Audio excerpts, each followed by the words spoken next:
Terry Mc Mahon is one of Ireland's best filmmakers, renowned not only as an actor and a producer, but also an acting coach. Terry's an old pal of mine. Terry, you're very welcome to Spotlight. How are you doing? Good to be here. I brought you to the Stella. I just thought it had to be fitting that you come here as a filmmaker. What's your thoughts? It's a sacred space.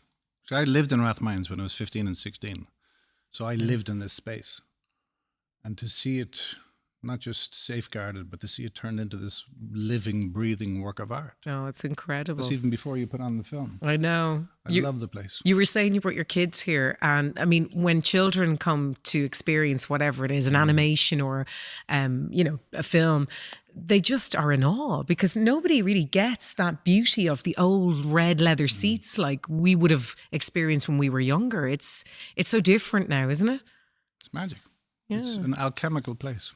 Now, you've been busy. Just to give people a lightning look back on our relationship and how we know each other, we shot a movie and we were trying to figure out how long ago. It was 26 years ago.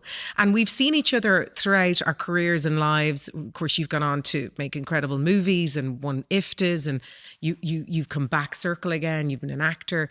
And I did your acting course there not too long ago with the want to maybe revisit acting.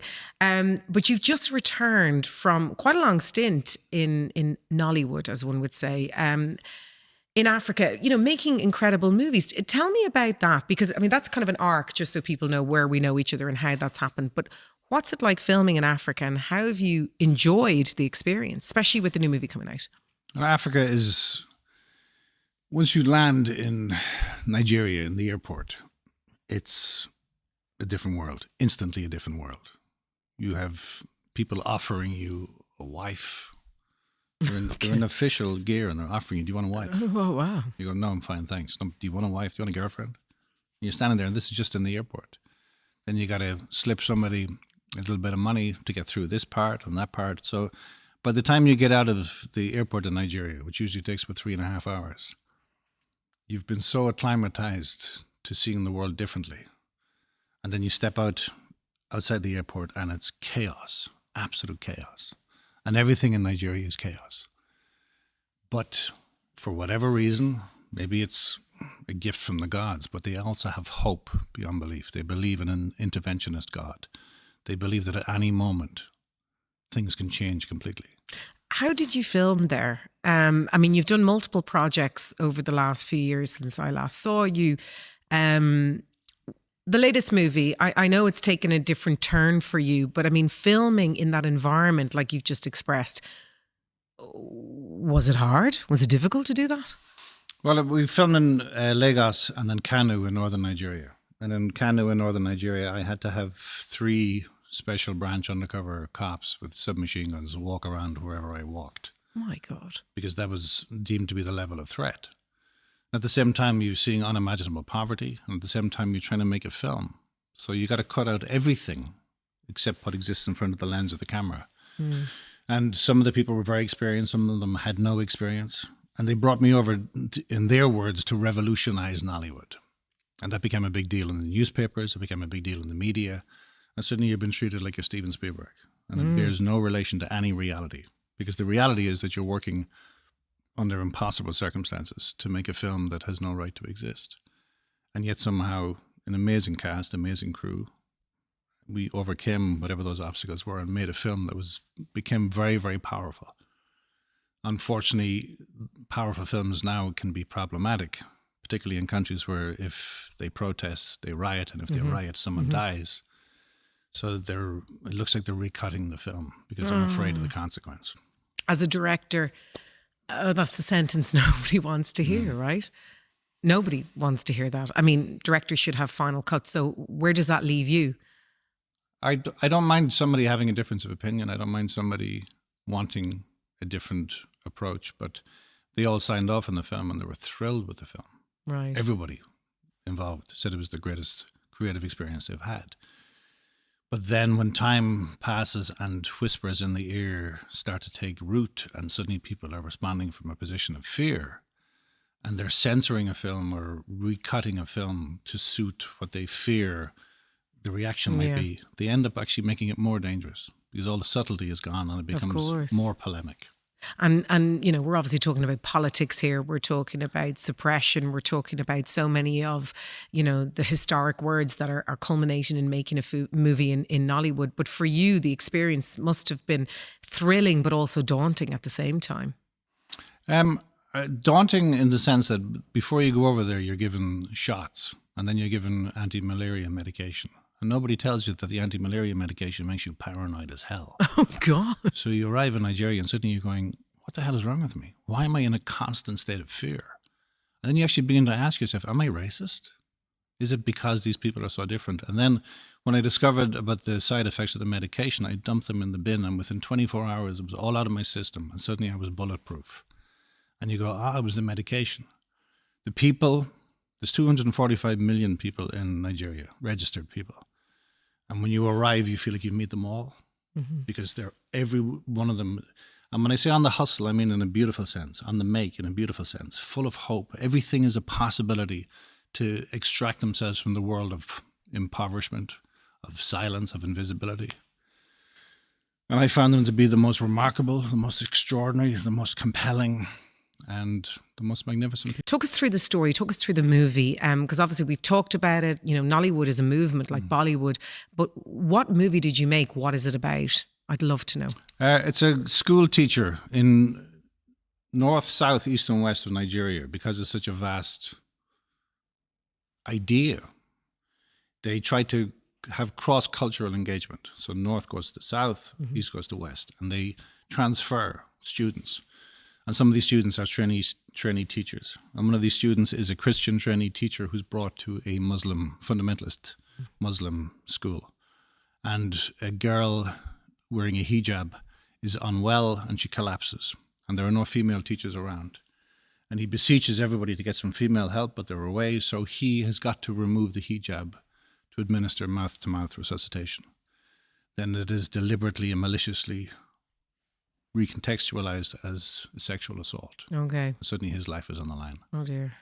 So it's that kind of fundamentalist way of thinking that seems to be impregnating everything right now. Indeed. And of course, the title, suggests that as well. Yeah. A Kiss of Death. Let's talk through, obviously, all of your work that you've done, because, from the beginning right through where you cast Mo Dunford, right through to The Prize Fighter, you've had a cache of work that has inspired so many other young filmmakers. Let's talk about the casting process. And I want to talk about it through Nollywood as well. When you're looking at an actor, what excites you about their audition, whether it be online, self-tape or in person, that allows you go, that's my lead actor. That's the person I want. Experience or no experience? Because I know you cast Mo without little to much experience at the time. Well, Mo Dunford was in Patrick's Day and Emmett Scanlon was in Charlie Casanova. Yeah. So both those actors, through great talent, have gone on to wonderful things. But at the time when you're making the film, you've no idea who they are. Mm-hmm. And the first thing you want to find out is, how does somebody overcome an obstacle? Absurd as that might sound to your viewers, how does somebody, when presented with an obstacle, how do they use their imagination to overcome that obstacle? That's the kind of person. They're curious, they're hungry, and they're kind of relentless, while always being kind and open and vulnerable and warm, but they have a hunger in them to address an imaginative set of circumstances and a willingness to go beyond what we expect from them. That's what I'm looking for from any actor. Because, you rightly mentioned there Emmett Scanlon, who's now seen in Mobland with Helen Mirren and Pierce Brosnan. And, what's lovely about Emmett is he always, on Instagram anyway, from what I can see, and I know him from college days, back in Trinity days, he seems so grateful and so thankful for the career he has. There's no sense of verbose, obtruse kind of ego. He got a great start with you and yet has built his career over years. I mean, I've seen him in plays and everything. He's incredibly talented. But as an actor, and you will know this from being an actor and continuing always to be an actor, because once you're an actor, you're always an actor, that gratitude has to come, doesn't it? Otherwise, if you get on that pedestal of ego, you're doomed. Do you agree? I don't know. I've seen some egotistical morons do very well. Okay. But they're not people I'd be particularly compelled to watch. But yes, I agree that when it comes to being in service or being the servant of a higher idea to transcend the limitations of reality, the people with the greatest vulnerability and the greatest curiosity end up being the ones with the greatest courage. And that's the most compelling to me. Acting. Let's talk a little bit about that, because obviously we've talked about those that you've cast. I want to go back to Mo in a minute. Do you still have the graw for it? Do you still love it? I mean, you teach acting, but do you enjoy the craft of it itself? I find with acting that I'm much more interested in watching actors and working with actors. Okay. Because I look at myself acting and I go, who would want to watch that? No. But what? But it's not false modesty. It's just that thing where you go, this is absurd. There are so many other people who could do it so much better. Okay. But then recently I heard that Werner Herzog was coming to Dublin to make a movie. Now, since I was 15 years of age, I was obsessed with Werner Herzog. I watched Fitzgerald 26 times. I watched all his movies. And I heard he was coming to Ireland, and I just thought, my God, how it's literally like dancing with God. Right. I thought, how the hell do you get to work with Werner Herzog? So an agent called Thomas Sullivan, I contacted him. He agreed to represent me. He contacted Maureen Hughes, who agreed to see me. And suddenly you're going, am I really starting all this crap again? And then you go, I am starting again. Go as open and as warm and as innocent as possible. Walk into the room and see what happens. Went in to meet Maureen Hughes. She did the tape. She was great, and she pushed me and whatever, and she sent it to Werner Herzog. I left the building thinking, my God, I'm never going to allow myself to be that humiliated again, because it's just sheer embarrassment, even though they were wonderful. And then I get a call, Werner Herzog wants to cast you. So it's amazing that somebody who's 15 years of age watching Werner Herzog's movies, and then suddenly he wants to cast you in this role. And then I go and I have to meet him and meet the producer, and it is like meeting God. Wow. And suddenly you're on You don't say that too often now. I know you well enough to know you do not say that often. But he's one of the greats of all time in the history of cinema. Yeah. And then you end up arriving on set. Rooney Mara is in it. Kate Mara is in it. It's a great cast in it. And you're standing there going, I don't know what the hell I'm doing here, but somehow Werner Herzog has cast me, so I better do what I need to do. And you spend 72 hours in a state of constant fear and panic in advance. And then you turn up and then you just see what happes. And it could be some of the worst acting in the history of cinema. But it's a Werner Herzog movie, so who knows? Is it the sense of, because when you teach your acting classes, because I was in them, they're absolutely fantastic, by the way. And, it's a couple of weeks where you're invested, not only in script writing, but improv and everything in between. And the guidance you give, it's a month. The guidance you give everybody each week, varies from one week to the next. And there's homework to do, and it's pretty intense. But I would never have imagined you saying that sentence, that you come from a place of fear yourself, because I would always see you, because as a director, so effervescent and confident. Does acting still give you the heebie-jeebies like that? Do you still, is it right to go into a role a little bit kind of, a little bit nervy, right? Because nobody knows it all. But surely anything worth doing should give you the heebie-jeebies, as you call them, including parenting, including everything. But just that idea where you're going, no, have I got this? But then maybe I don't, but I'll go do my best anyway. But I think the idea, absurd as it might sound, I think the idea that if we are all servants in pursuit of something that is transcendent, and we use structure and form and the history and the legacy created by extraordinary people before us, but the imaginative leap to become something new, then we have got to be humble in the truest sense of the term to do that. That's true. And part of that humble quality is to go, not only do I not know everything, it's imperative that I have the courtesy to recognize that maybe not knowing what happens next is where the magic might exist. And that to me applies across the board. The older I get, the more I realize that definitives, reductionist ideas are damaging. They create weight. Whereas having no idea what might happen next, but having the courage to go into that unknown place, that to me is where the magic and the alchemy begins. Indeed. And, acting, I'm so glad you're chatting about returning, or have returned to acting in every sense of the word, because again, in your acting classes, I was so surprised by the talent that I saw. I was only just there as a paid, person to enjoy the acting coaching that you were giving me. But I really enjoyed the collaborative effect with all the others that were there. And, do you find that every class that you do, or every session that you do, you get something out of it as well? Well, I think the idea of walking into a room with maybe 12, 14, 16 people, and they're all strangers, and they've had the courage to leave their bedroom and come there that first night. And then for those people to be so inhibited and afraid or arrogant or whatever they might be, to build a community out of that in the shortest time frame possible is a great gauntlet to throw down to yourself over and over again. Yeah.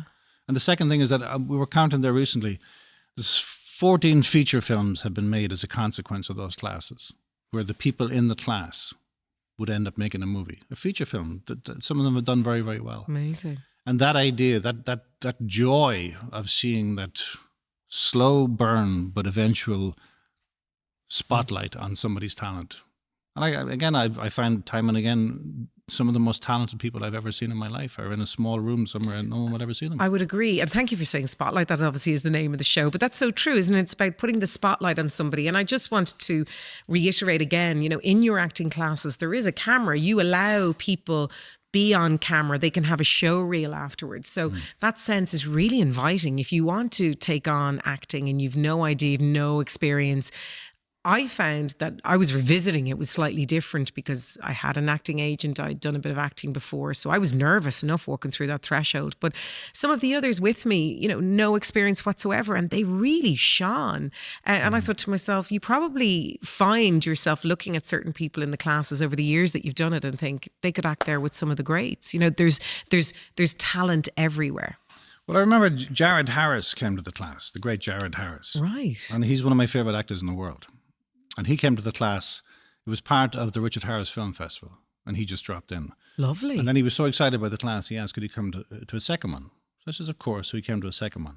Now, his willingness to play, this is an Oscar-nominated, astonishing actor. Yeah, he's been in Chernobyl, he's been in everything. Amazing. Yeah, but his willingness to play, you go, that's the thing that we need, the innocence of play. Then he was doing a big show here when he brought the lead actor from the big show. He says, can he come to the class? So suddenly you got these two masters behave like children, behave like the unknown is the only thing that matters. So I don't take actors and the process of acting seriously when it comes to the play of engagement. But I take the preparation in advance incredibly seriously because you have to understand craft. You have to understand structure. You have to understand the history and legacy of where we're coming from. So it's not that you walk in and go, okay, let's see what impulse you have. No. It's where you go, how do we get you to a point like a catapult where you pull it all the way back? And eventually when it's released, the impulse is given life. But you can't do that unless you have created the catapult, created the extension. And is each course different? Do you bring different things into the courses as they evolve over the year? The structure is the same because the structure has been meticulously worked out over decades. But that structure, like all structures, it needs to be the leap-off point in order to learn how to fly. And that changes constantly. That organic process changes in every class. Well, my husband did it as well. And Richard was absolutely over the moon. I mean, just fizzing with excitement. I mean, Richard's an ex-rugby player. He works in a corporate job. So, the idea of him deciding to leap into acting would be completely alien. But he just had such a wonderful experience. He felt like he could let go. Because with improv, you would come up with many different ideas and we just had to run with them. And you have to get over yourself. You have to be less embarrassed. You just have to try and find that part of yourself that's the performer. And sometimes that doesn't always come naturally to people. But what I love about the course is you let everyone explore. And Richard was, as I said, coming home, running lines with me and stuff. I mean, it was a bit odd, right? Because I was like, there's no way he's going to become, the next Ryan Gosling, but maybe he will. Who knows? But it unlocked and unleashed something in him because he wouldn't be exposed to that world and I would have been. That was really exciting to me. Do you find that people coming up to you saying they loved the course, they loved playing with something that you're giving them as well? Because, maybe people have been bought the courses for Christmas or they have an interest or whatever. How does that play out? I do have, there are certain people who do the course twice a year, every year, and have done for Really? 10, 12 years. Really? There are other people who do it every couple of months. There are other people who do it once a year. Yeah. Then there are other people who call me at 4:00 in the morning and say, I finally understand it. And you go, it's 4:00 in the morning. Do I care? You seriously don't take those calls, do you? What I teach is form and structure.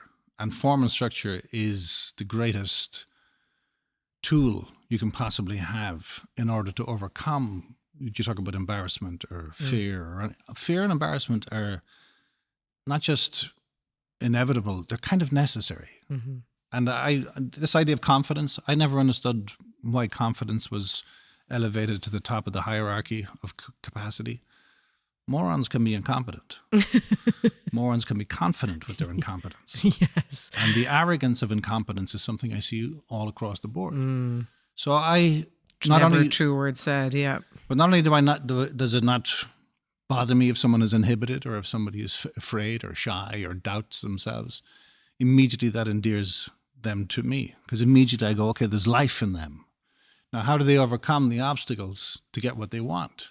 That's where the imaginative spark takes place.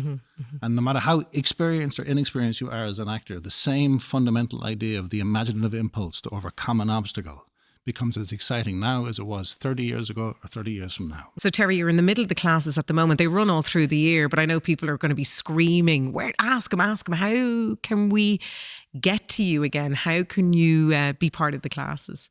Just go into dublinactingclasses.ie. And that's it? That's all on the website. And sign up. And in the class, you've got at least 12, 14 12, people. 14, yeah. Usually, we'd like to keep it a nice tight group. They're fantastic. I mean, I was panicked doing it at times. I thought, I don't want to embarrass myself in front of Terry. I've known him so long. But you just have to let go and enjoy them. You and were brilliant. Oh, no. I just... It's different, isn't it, when you have the expectation to act. And yeah, like everyone else, I was a little bit nervous, but I loved it. I love the sense of freedom. I love the sense of being inhibited and having fun, I think, was the big part for me, you know? I'd forgotten how much fun it was. But also taking a few risks. Yeah. The pleasure that your body returns to when you have the courage to take a risk that you didn't want to take, and you overcame it, and suddenly your body goes, wow, this is what it feels like. Yeah. I had a whole new profound respect for actors that I admire and enjoy. And I thought to myself, because you always can poo-poo it as like, anyone can do. But actually being in that space with people watching you, even though I've done presenting for many, many, many years, it's very different. It surprised me how much I enjoyed it and the freedom to do it. Just more the fact that I loved having time to digest material, play with material, improvise with material, and then finally it's shot and it's up online for everybody to see. Please don't watch mine because I am embarrassed. But, you know, it's that sense of, you know, you do get a show reel, which is lovely to have because you maybe don't know how you can get there as an actor. Anyway, moving on with The Prize Fighter. I absolutely love the movie. Where did you come up with the idea and how did it all come to fruition? I didn't. Tim Palmer, the producer Tim Palmer, he produced Patrick's Day, one of my other films, and he produced Into the West, and he produced a few wonderful films. But he was sitting in a sauna with Spike O'Sullivan, who's a boxer, a world contender boxer. And they ended up talking, and then Tim came out of the sauna and called me and he says, how would you feel about making a boxing film? There's no money in it. I said, there's never any money in it. No. But you know I love boxing. And from that conversation, we ended up going to Las Vegas, San Antonio, Texas, Spain, Italy, multiple places with this extraordinary man who was trying to win the world title. And it ends up becoming... With documentary, the structure of film remains the same in terms of narrative construct. It's like a chair. A chair is essentially the same principle, regardless of what difference there might be in the chair. So you're looking for a way to create within documentary the same peaks and troughs of a dramatic construct, but you don't know if they're going to happen or not. So you end up blindly walking into the unknown. And I ended up, I had a small crew initially, and then that money ran out, and then I ended up having to shoot it myself on a second-hand broken camera. And suddenly you're walking around Vegas with a second-hand broken camera going, I don't know where this film even is. But yet you keep on waiting for moments to reveal themselves. And then I got to spend time in the company of boxers. Packy Collins, Spike O'Sullivan, extraordinary human beings, Steve Collins. And these people take you into their world in a way that's incredible. Once they trust you, once they trust that you're not whatever, an opportunist or an exploiter or whatever, once that trust is in place, they take you all the way into their lives. And suddenly we hear so much about toxic masculinity or reductionist ideas of men. And you expect to see locker room talk, as they call it. But when you're in those locker rooms, there's no locker room talk. There are incredibly vulnerable, courageous, soft individuals about to go toe-to-toe with each other in front of the eyes of the world, where somebody could possibly get killed in real time. And suddenly you go, my God, this is what this is about. And we ended up making that film, again, for very little money, but an extraordinary experience. And the response to the film was amazing. So there is an idea to take it even further, but take it further to what we don't know. I was looking at Francesca Scorsese, who's obviously the daughter of Martin Scorsese, who's begun to make film. And Scorsese, is Scorsese. I love Scorsese. I watched Goodfellas there recently again. I suppose I just wanted to know and tap into other directors of international acclaim that you enjoy as well, because you have to have an inspiration. You have to have somebody that you enjoy. Are you, we could go down the road of Fellini, we could go to Clint Eastwood. Where do you sit in the remit? How many directors inspire you, and who does inspire you still? Recently, I saw Sinners. Have you seen Sinners? Yes. I knew nothing about Sinners. And I find a lot of modern cinema a little bit tiresome, and modern television a little bit tiresome, because it's so agenda-driven. It's so driven by an ideological or political agenda that you can feel the fingerprints of the committee all over the film or all over the television series. And I'm sick to death of being preached to, being told what to see, think, and feel, rather than for the audience to discover. I went to see Sinners, and I sat there going, my God, who is this filmmaker? Who are these people? And I found it to be an extraordinary film. Now, it's a popcorn movie, but I thought it was a wonderful popcorn movie. And you're sitting there going, film still has the capacity to really surprise. Television still has the capacity to really surprise. But in terms of directors, or in terms of visionary directors, I'm wondering if the idea of a visionary director is something that they're gradually trying to sideline, so that eventually directors are essentially yes men or yes women that agree to the committee decision. Mm-hmm. So my favorite directors, or the people who I think are astonishing, would be older directors now, some of them dead. So back to back, I just watched, because I keep on having to reach back for older movies, but so back to back there, I just watched The Dirty Dozen, Robert Aldrich. My goodness, yes. What a film. I haven't seen that movie since college, I think, in film school. Brilliant. But the screenplay is astonishing. You're right, it's directed by Robert Aldrich. It's Lee Marvin, it's John Cassavetes, it's Donald Sutherland, Telly Savalas, a cast to kill for. Robert O'Brien, amazing cast, but Robert Ryan. But you're watching it going, okay, why is that film, which was a popcorn movie in its day, why is it so incredibly powerful now? And then immediately afterwards, I watched Deliverance. Oh my goodness. John Borman. Wonderful movie, yeah. An astonishing film. Yeah. But these films have not only have they not lost their power, they've actually gained in power with time. And then shortly after that, I watched In the Name of the Father. And suddenly you're sitting there watching it going, not that I've forgotten, but I yearned to remember when cinema felt like an astonishing communal experience. Well, that leads me on to, because obviously we're here in the Stella, and they do play, we hate to say the word, but nostalgic movies from the 80s, movies from the 70s. I watched Casablanca here, lying down on the sofa, and was astonished that I'd actually seen it in full screen. Yeah. Normally I watch it bits and pieces at home on TV when it comes on at Christmas. But do you feel that audiences all over the world are losing that sense of cinema? Sitting here, paying a ticket, coming to experience it, because we can all watch everything at home. It's funny because I'm not sure if this applies to everybody, but any of the people that I know who it does apply to, it's like a secret language that you immediately go, I understand. And it's going to the cinema alone. Yes. When you're young, when you're a teenager, and going to the cinema, not just alone, but going to the cinema because you're lonely. And then leaving that cinema and absorbing on a deeply visceral level those characters, those intentions, those outcomes, and feeling briefly, even like for a time where you're walking like the people, because you're carrying it with you, but feeling capable of things you never dreamed possible.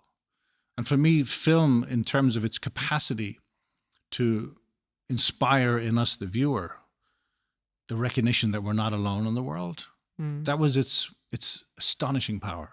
And now film is increasingly orchestrated, manipulated, and choked to death by marketing individuals or by somebody who wants to manipulate you for your money.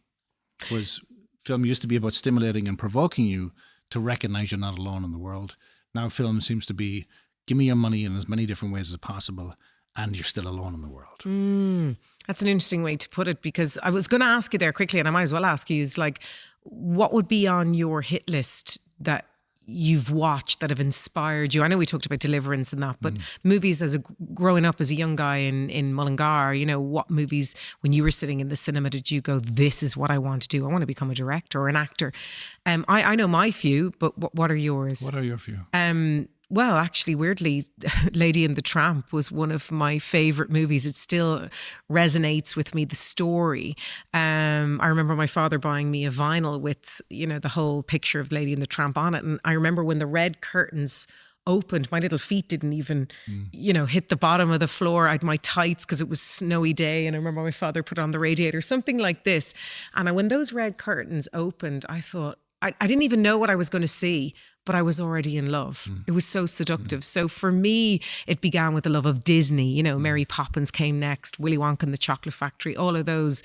As a young girl, I said, this is what I want to do. I want to be in entertainment. I want to be in film. Like, what was it for you? It's amazing you mentioned Willy Wonka and the Chocolate Factory. Right.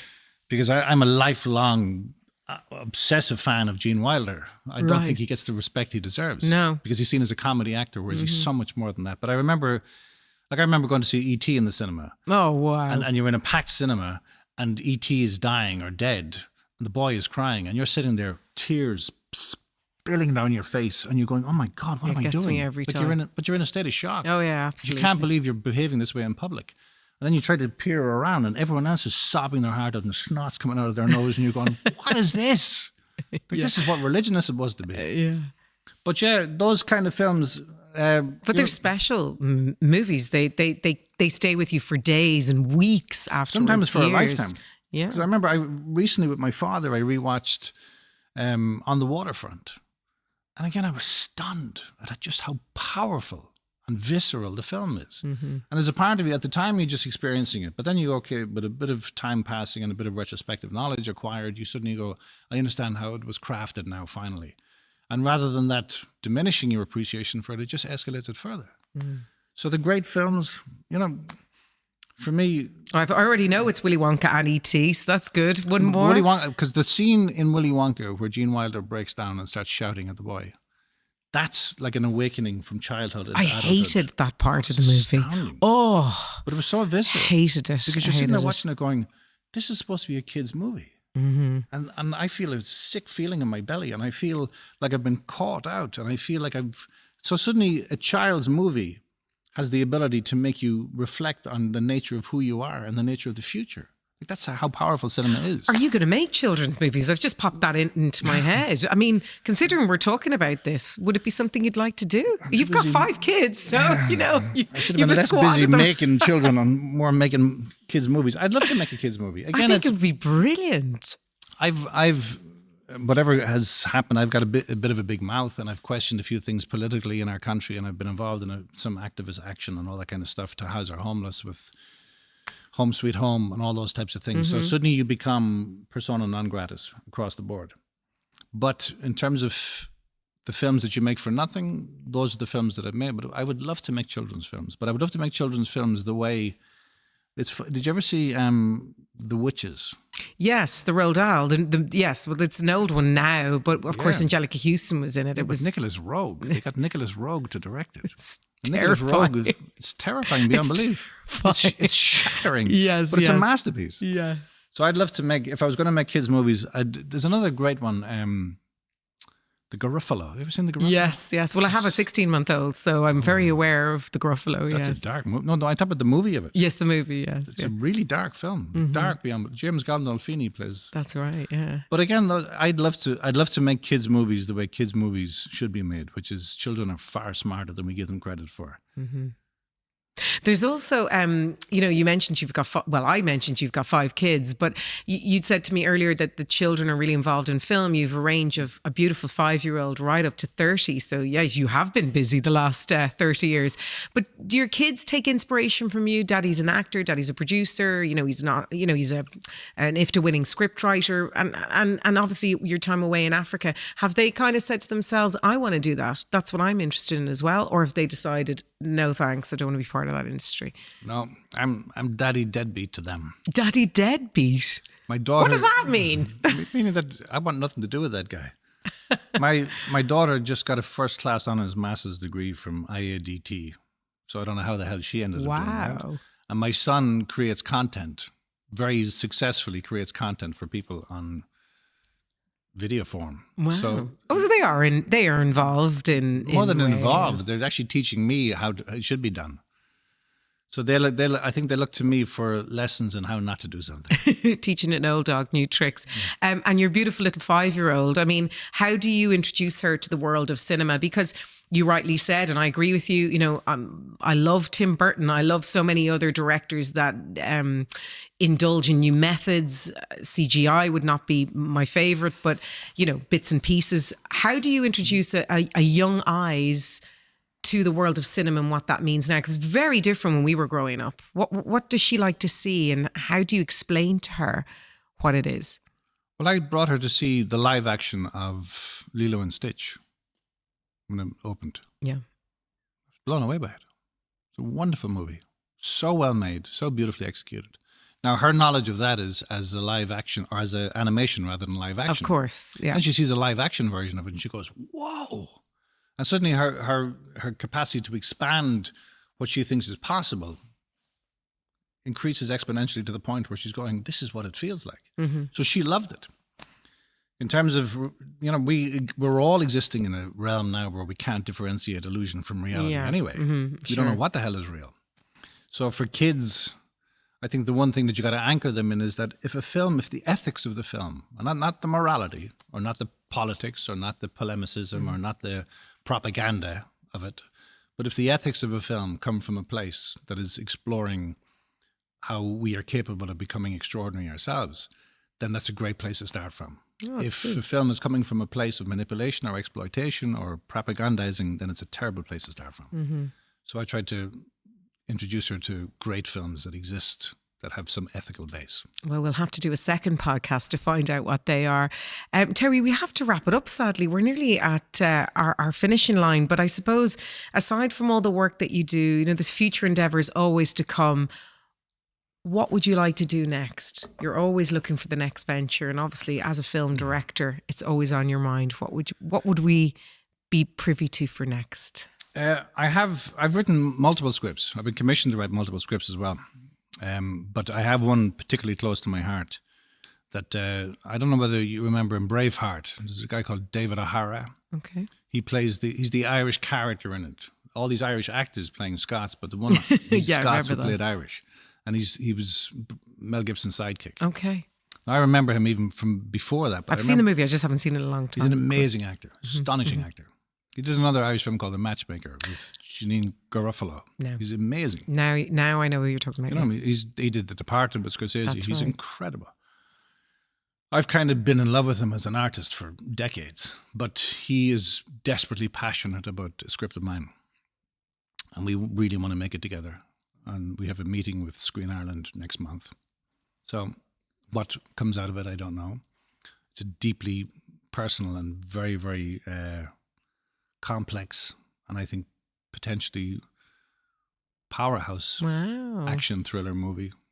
So I'd love to do that. Amazing. My final question, because I know everyone is watching and people are listening and they're thinking, you know, I want to be a director. And it's a very simple question. How do you become a director if people want to direct?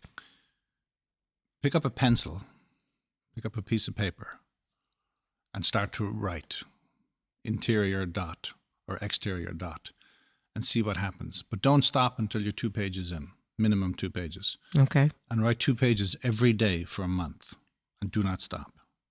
At the end of that month, look at that material and see if there's something in it. And if there's something in it, pick up your phone, get some friends and try and shoot one of the scenes. And then if that works, get some free software and cut it together. We live in a time where there's no precedent for the technological ability to make a movie that there is now. I agree. And this is the time. Pick up your phone. Your phone has greater power and greater capacity than cameras that would have cost £250,000 25 years ago. You're the second director that said that to me. Jim Sheridan and yourself have both said that you can shoot a whole movie on your iPhone. And I didn't quite believe Jim until I saw a friend of mine doing it. And obviously we were doing a podcast. We have gimbals. We have, you know, cameras here, as Terry can see.